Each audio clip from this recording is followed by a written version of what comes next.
Praise the lord. నిజమైన స్వరం. July 18, 2024 Holi prayer home సంఘం వారి అనుదిన వాగ్దాన పరిచర్య. నీకున్న కాడి నీ మెడనుండకుండా ఆ దినమున నేను దాన్ని విరచి నీ కట్లను తెంపెదను. ఇరిమియా గ్రంథము 30వ అధ్యాయము 8వ వచనము.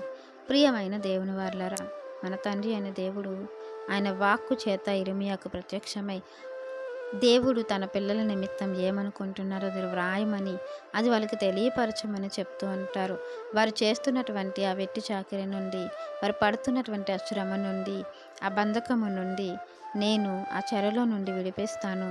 వారికి బానిసలుగా ఉండరు, దాస్యులుగా ఉండరు. వారిని నేను స్వతంత్రులుగా చేస్తాను. వారి జీవితాలకి నెమ్మదిని కలిగిస్తానని చెప్తున్నారు. అయితే ఈరోజు మనకు కూడా దేవుడు చెప్తున్న మాటలు అవే.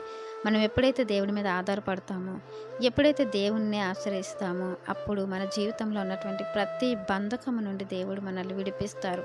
మనం విడిపించుకోవాలన్నా మనకు చేత కాదు, కానీ దేవుడు దేనినైనా చేయగల సమర్థుడు గనుక మన చుట్టూ ఉన్నటువంటి ఆ బంధకాలు, మన చుట్టూ ఉన్నటువంటి ఆ శోధనలు, మన చుట్టూ ఉన్నటువంటి ఆ సమస్యల నుండి దేవుడు మనల్ని ఎత్తిపట్టుకోగలుగుతారు.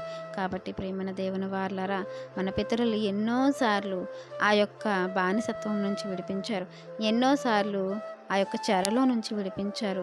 మనల్ని విడిపించరా? మనల్ని ఎంత ప్రేమిస్తున్నారో అనేది ఆయన మనకిచ్చినటువంటి జీవితాన్ని బట్టే మనం తెలుసుకోగలుగుతాం. కాబట్టి దేవుని మనసుని ఎరిగిన వారమై దేవుని చెంత మనం ఉండేవారుగా ఉండాలని, దేవుడు మన బంధకాల నుండి, మన యొక్క శోధన వేదన శ్రమల నుండి, అనేకమైన సమస్యల నుండి మనల్ని విడిపించి మన హృదయాలకి, మన జీవితాలకి నెమ్మదిని కలిగించాలని ఈ వాగ్దానం మనందరి జీవితంలో దేవుడు ఫలింపజేయాలని ఆశపడుతున్న వారు దైవజనులు బ్రదర్ పి. నెహెమ్యా గారు. God bless you. ఆమెన్.